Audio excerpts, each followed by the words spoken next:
Bismillah, pembuka bicara, rahmat di pohon dari Yang Esa. Terima kasih kepada semua memberi peluang hamba berbicara.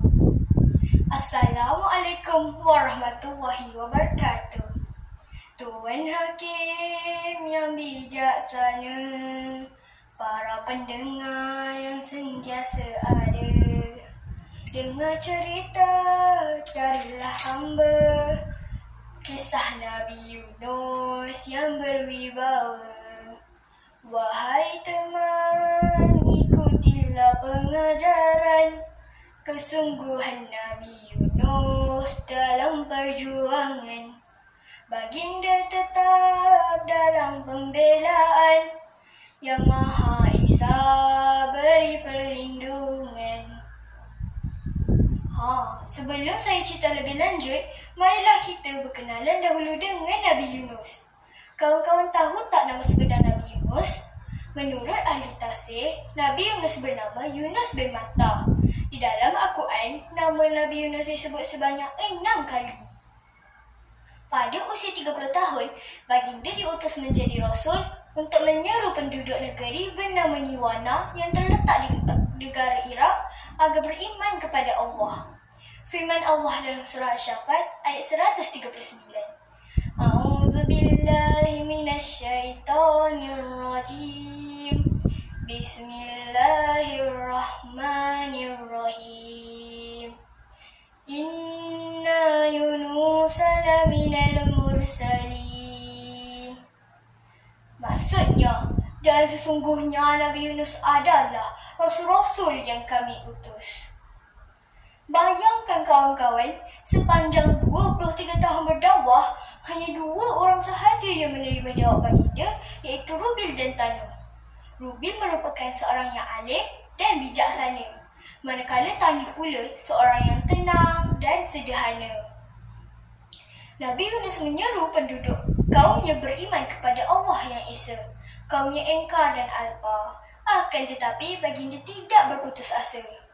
Sepanjang 23 tahun berdakwah, pelbagai cara yang dilakukan oleh Nabi Yunus agar penduduk Niwana meninggalkan segala perkara yang melalaikan jiwa dan hati mereka.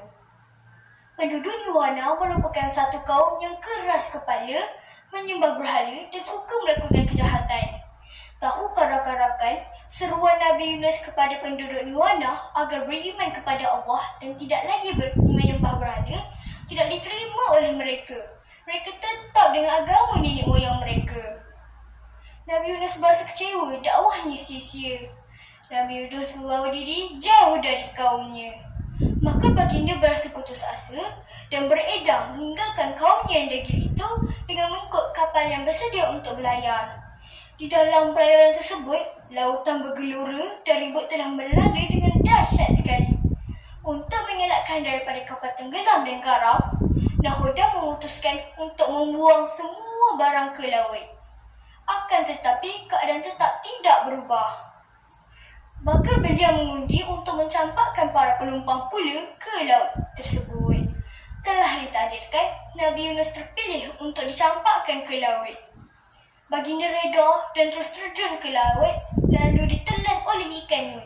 Sebenarnya, ikan tersebut telah diperintahkan Allah SWT agar menelan Nabi Yunus. Selama 40 hari baginda berada di dalam perut ikan nun tersebut, baginda tidak berhenti-henti memohon ampun dari Allah. Akhirnya Allah SWT menerima taubat Nabi Yunus dan menyuruh ikan nun berenang ke pesisir pantai berhampiran kampung halaman baginda. Alangkah terkejutnya baginda apabila kaumnya telah beriman dan menyambut kepulangannya dengan syukur dan gembira. Pengajaran yang boleh saya dapati dalam pembacaan ini adalah mengingatkan kita agar jangan mudah berputus asa terhadap dengan perbuatan orang lain terhadap kita. Hadapilah segalanya dengan ketabahan dan bertakwa kepada Allah SWT. InsyaAllah akan dapat hidayat di atas segala musibah yang Allah SWT turunkan kepada kita. Sekian dan terima kasih.